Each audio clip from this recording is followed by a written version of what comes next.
মুখ্যমন্ত্রী নিজে একজন যেহেতু ডাক্তার, এর মধ্যে কেন আমাদের মধ্যে সংঘাত হবে?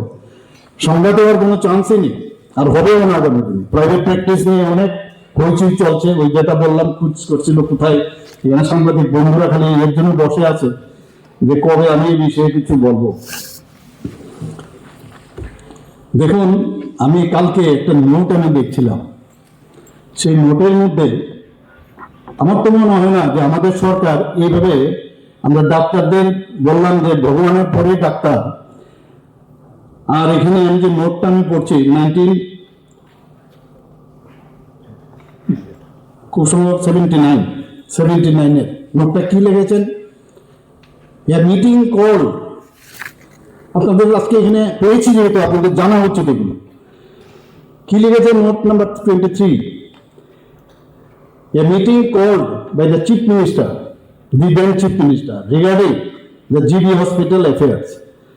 That instruction may again be issued, মানে আরো আগেও দিয়েছে, to the doctors, requesting them not to indulge in private practice.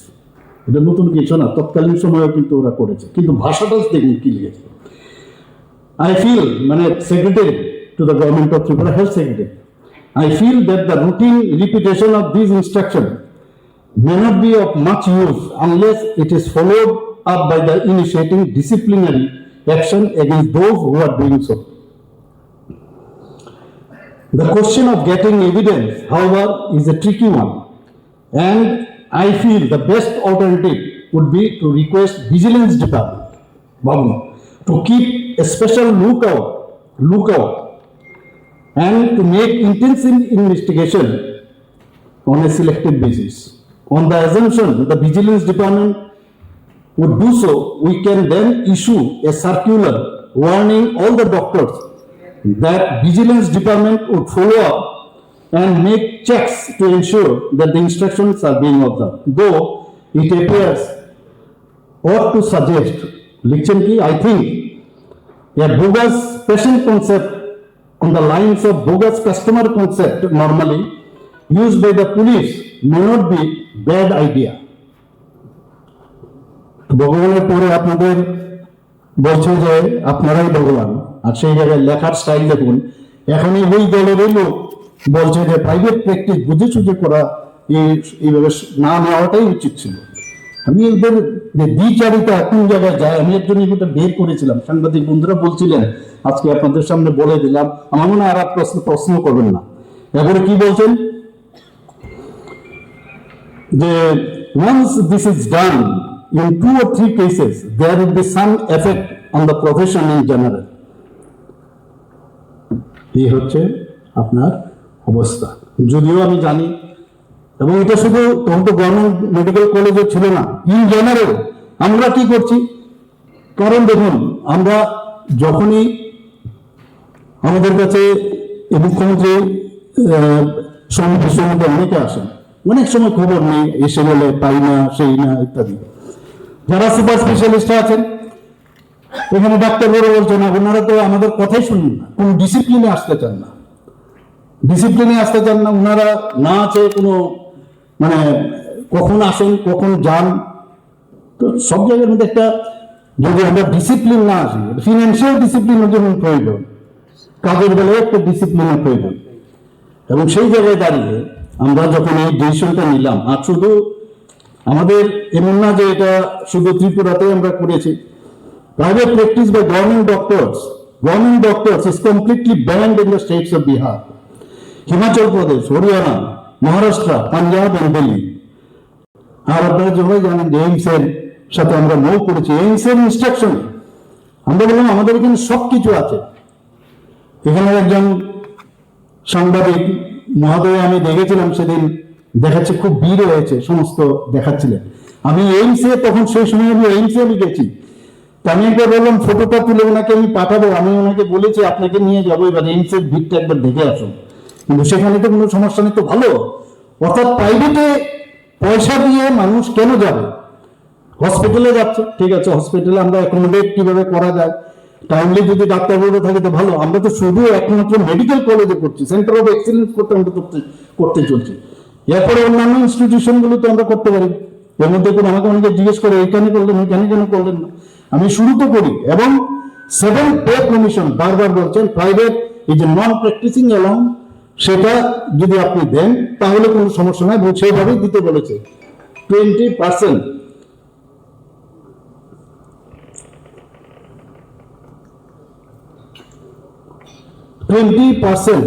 যে বেসিক পে আছে সে বেসিক পে যে এনপিএটা যদি দেওয়া হয় সেই এনপিএ কিন্তু বেসিক পের সাথে যুক্ত হবে, তাতে করে ওনার জন্য পেনশন পাবেন, পেনশনের বেনিফিটও কিন্তু তারা পাবেন। এইভাবেই কিন্তু আমরা প্রপোজাল করছি। কিন্তু যাই হোক, আমি যারা আমাদের ডাক্তারবাবুরা ছিলেন তো তাদের সাথে আমরা কথা বলেছি।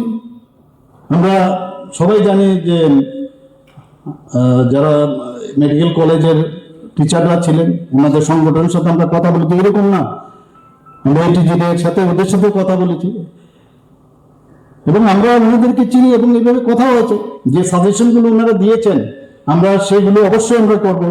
ফর এক্সাম্পল যে Tripura medical education service rules সেটাকে অ্যামেন্ডমেন্ট আমরা করবো সেগুলো, এবং যা যা ওনারা সাজেশন দিয়েছেন আমি আশা করি সবকটা, আমি সেক্রেটারি সাহেবের সাথে কথা বলছিলাম যে ওনাদের সাথে নিয়মিত কথা বলুন। আরে যেভাবে এতদিন ধরে চলে আসছে আমি এইভাবে কেন চলবো, কেন আমি এইভাবে চলবো? এইভাবে তো চলা যায় না, কিছু না কিছু তো করা দরকার। এত তো কলেজে হচ্ছে, এতগুলো স্টেটে হচ্ছে, এখানে তো হচ্ছে না এরকম। এবং এরকম দেখা গেছে আমি এখানে যে প্রাইভেট যে হসপিটাল আছে ওনাদেরকে আমি ডেকে বলেছি আপনারা যখন এখানে হসপিটাল খুলেছিলেন তখন কি আপনারা এই কথাটা এখানে লিখিত আকারে দিয়েছে, ইচ্ছে করলে আমাদের হসপিটালের যারা ডাক্তাররা আছেন তাদেরকে আপনারা ব্যবহার করবেন, আপনারা নিজেরা নিয়ে আসুন আপনাদের বাইরের থেকে ডাক্তারবাবু, আপনারা করুন এখানে আমাদের হসপিটালের। আর 2 জায়গায় কাজ করলে কোনো দিন সেই যে service patient service delivery system সেটা কোনোদিন একবার হবে না, হয় না, এটা কোনোদিন হবে না। তো 20% যদি আমরা দিই দেখা গেছে বেশ একটা ভালো অ্যামাউন্ট হচ্ছে সেখানে। এবং আমাদের একটা পরিবর্তনের প্রয়োজন, রিফর্ম হচ্ছে সমস্ত জায়গায়, মাননীয় প্রধানমন্ত্রী যে বারবার বলছেন সে রিফর্ম আমাদের করতে হবে। তো যা যা আপনারা বলছেন সেগুলো আমি এখনো বলছি যে উনিও আমাদের সেক্রেটারি মহোদয় বারবার কথা বলছে এবং আমরা এগুলো করলে দেখবেন আলটিমেটলি সাধারণ মানুষের প্রবলেম সলভ হবে। একটা হিসাব আমরা দেখেছিলাম যে জিবি হাসপাতালে কতজন অ্যাকচুয়ালি প্রাইভেট প্র্যাকটিস করে, খুব বেশি একটা সংখ্যা না। আমাদের এখানে টিএমসি রয়েছে, আমাদের এখানে যেহেতু আইএলএস হসপিটাল আছে, এখানে আইজিএম হসপিটাল আছে, বিভিন্ন যারা রিটায়ার করেছেন তারাও অনেকে সার্ভিসও জয়েন করেনি কিন্তু প্র্যাকটিস করছে। কাজে এরকম না, একটা ইচ্ছে করে একটা হই লাগিয়ে এমন একটা অবস্থা করেছে যে একদম একদম সর্বনাশ। তো আজকের দিনে এটা আমি আবার বলছি যে এটা আগামী দিনে যখন এটা একটা প্র্যাকটিস হয়ে যাবে কদিন বাদে দেখবেন আপনাদের কাছে এটা অ্যাক্লিমেটাইজ যেটা বলে অ্যাক্লিমেটাইজেশন হয়ে যাবে। করুন, আপনারা আমাদের সাথে সাহায্য করুন। আপনাদের সাথে আমাদের কোনো অবস্থায় বিভেদ যেন না, কোনো অবস্থায় বিভেদ আমরা চাই না। আলোচনাও হচ্ছে, আলোচনা আরও হবে। এবং যে চিকিৎসকদের সম্পর্কে যেটা ডক্টর বিধানচন্দ্র রায় যেভাবে দৃষ্টিভঙ্গি নিয়ে কাজ করেছেন আজকের দিনে এটা প্রাসঙ্গিক, আমাদের এইভাবে চিন্তা করতে হবে।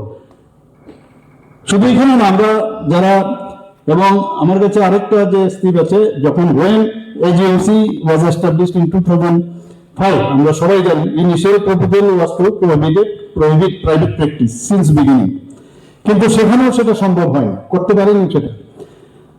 এখন তো আমাদের অনেক ডাক্তারবাবুরা প্রচুর আসছে, ত্রিপুরার অনেক ছেলে মেয়েরা এখন আসছে, আগে সুপার স্পেশালিস্ট পাওয়া যেত না, এতগুলো স্পেশালিস্ট এত এখন বেড়ে গেছে যে তাদেরকে যদি আমরা 7 পে কমিশন, এখন 8 পে কমিশনের হয়তো আরো বাড়াতে পারে, যখন 8 পে কমিশন যদি আরো বাড়ায় সেখানেও তারা সেই সুযোগটা পাবে। সেখানে আমি আজকের দিনে আপনাদের কাছে অনুরোধ করবো আমাদের সরকারের যে সিদ্ধান্ত সেই সিদ্ধান্তটা আমাদের সিদ্ধান্ত, আপনাদের সাথে আপনাদের কনফিডেন্সে রেখে কিন্তু আমরা সিদ্ধান্তটা নিয়েছি।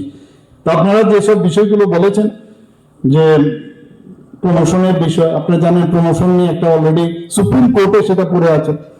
আমরা অ্যাডহক প্রমোশন দিয়েছি, এর মধ্যে আমরা অ্যাডহকের ফার্স্ট অ্যাডহক প্রমোশন দিয়েছি, সেকেন্ড যে অ্যাডহক প্রমোশন অ্যাডহক শব্দটা উঠিয়ে দিয়েছি।